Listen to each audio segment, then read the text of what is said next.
Okay students, now we will discuss section C of model paper number 1 second year chemistry. section C में आपके पास 3 questions हैं और हर question के 2 parts हैं, ठीक है।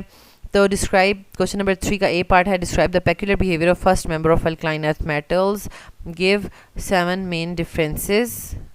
तो स्टूडेंट्स अल्कलाइन अर्थ मेटल्स में हमारे पास ब्रिलियम है, ब्रिलियम का आपने पेक्यूलर बिहेवियर लिखना है, तो ये आपको ऑलरेडी इंपॉर्टेंट नोट करवाया हुआ है, ठीक है। तो प्रॉपरली आपने इसके सारे पॉइंट्स लिखने हैं, अगर कोई इक्वेशंस मेंशन करना चाहते हैं तो प्रॉपरली करेक्ट मेंशन करनी है।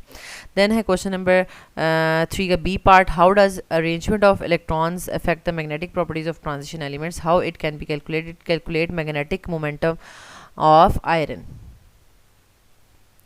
तो स्टूडेंट्स यहाँ पर आप देख सकते हैं कि मैग्नेटिक प्रॉपर्टीज़ की आपने डेफिनेशंस लिखनी हैं, ठीक है, और साथ ही मैग्नेटिक मोमेंटम आयरन का कैलकुलेट करना है और उसकी फार्मूला जो है वो आपने लिखना है, और साथ आपने अनपेयर्ड इलेक्ट्रॉन्स जब आपको पता होंगे तो n की जगह आप अनपेयर्ड इलेक्ट्रॉन्स डाल देंगे तो आपके पास म्यू की वैल्यू आ जाएगी 4.89 bm, और this is Bohr magneton, okay. तो स्टूडेंट्स आपने नोट किया होगा कि इस पूरे पेपर में जो बहुत इंपॉर्टेंट और इजी क्वेश्चन, मतलब इजी भी हैं और इम्पॉर्टेंट भी हैं, तो वो क्वेश्चंस ऐड किए गए हैं।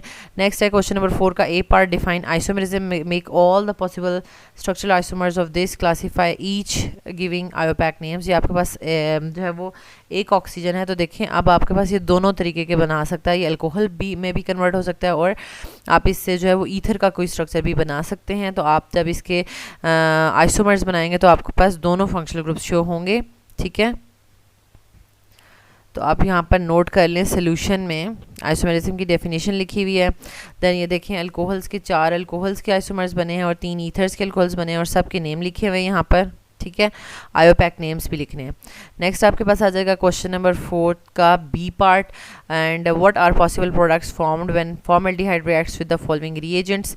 अब देखें HCN के साथ रिएक्शन, फिर सोडियम हाइड्रोक्साइड के साथ, और फिर ये है आपके पास सिल्वर मिरर टेस्ट जो है वो किया हुआ है, ठीक है। तो उसकी इक्वेशन भी आपने लिखनी है। अब सोडियम हाइड्रोक्साइड के साथ डाइल्यूट या कंसनट्रेटेड नहीं लिखा तो इट्स बेटर कि आप जब रिएक्शन लिखें तो आपने खुद मेंशन करना है कि आप डाइल्यूट के साथ करें या कंसनट्रेटेड के साथ करें, ठीक है। डाइल्यूट के साथ करेंगे तो आपके पास जो है वो एल्डोल कंडेंसेशन हो जाएगा, और अगर आप कंसनट्रेटेड के साथ करेंगे तो आप कैनिज़रोज वाली प्रोडक्ट्स लिखेंगे। यहाँ पर उन्होंने आपको कोई बाउंड नहीं किया हुआ, दोनों तरीके से बच्चे का जो भी स्टूडेंट है उसका आंसर ठीक होगा, लेकिन आपने साथ मेंशन ज़रूर करना है कि अगर आप concentrated nitric acid sodium hydroxide use करेंगे तो वो कैनिज़रोज रिएक्शन देगा, ठीक है। तो उसके लिहाज से आपने इक्वेशन लिखनी है।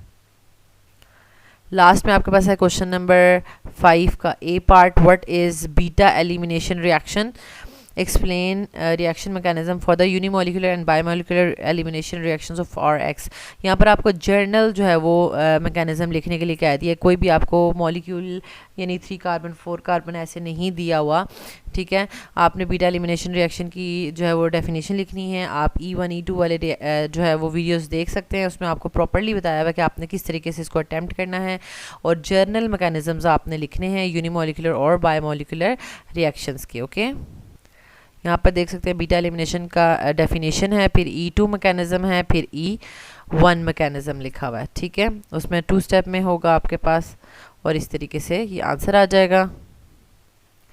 और लास्ट में क्वेश्चन नंबर 5 का बी पार्ट है, explain the following the different routes for the loss of zinc from the human body. तो ये आपके पास जो है वो मिनरल्स में से आ गया क्वेश्चन, ठीक है। और ये जो होती हैं बायोकेमिस्ट्री एनवायरमेंटल, तो आपने एक दफ़ा अच्छे से पढ़ा होना चाहिए, कॉन्सेप्ट समझा हो तो आप इजीली जो है उसको लिख सकते हैं, एज़ कम्पेयर टू कि आपने इतने पूरे बड़े बड़े चैप्टर्स का रटा लगाया हो तो आप इसको अटैम्प्ट करना मुश्किल हो जाएगा, ठीक है। इस दूसरा पार्ट इसका है, is carbon dioxide responsible for the greenhouse effect, if yes then how. तो कैसे वो ग्रीन हाउस इफेक्ट जो है वो प्रोड्यूस करती है, कैसे वो जो है डिफरेंट रेडिएशंस को ट्रैप कर लेती है और जो है वो अर्थ का जो है टेम्परेचर इंक्रीज़ हो जाता है, ये सारा का सारा आपने एक्सप्लेन करना है।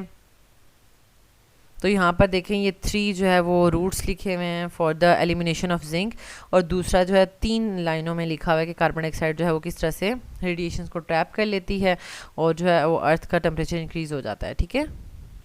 तो स्टूडेंट्स यहाँ तक हमने जो है सेकेंड ईयर केमिस्ट्री का मॉडल पेपर नंबर 1 जो है वो डिटेल से डिस्कस कर लिया। तो आपने नोट किया होगा कि बहुत ही इंपॉर्टेंट टॉपिक्स और नेशनल बुक फाउंडेशन में ही सारे के सारे गिवन हैं और सीधे सीधे क्वेश्चंस पूछे हुए थे, वो आपसे पूछे गए हैं, ठीक है। और लेकिन इम्पॉर्टेंट भी थे, बहुत इंपॉर्टेंट, ऐसा नहीं था कि अनइम्पॉर्टेंट क्वेश्चन उठा के दिए हुए थे। तो आई होप सो आपको ये मॉडल पेपर समझ आ गया होगा। If you have still any question तो आप कमेंट बॉक्स में पूछ सकते हैं। Thank you so much students for watching this video. अगर आपको ये वीडियो अच्छी लगी है तो आप इसको ज़रूर लाइक कर दें, चैनल के बटन को सब्सक्राइब कर दें और बेल के आइकन को ज़रूर प्रेस कर दें ताकि न्यू आने वाले लेक्चर्स का नोटिफिकेशन आपको मिलता रहे। And don't forget to share it with other students. Thank you so much.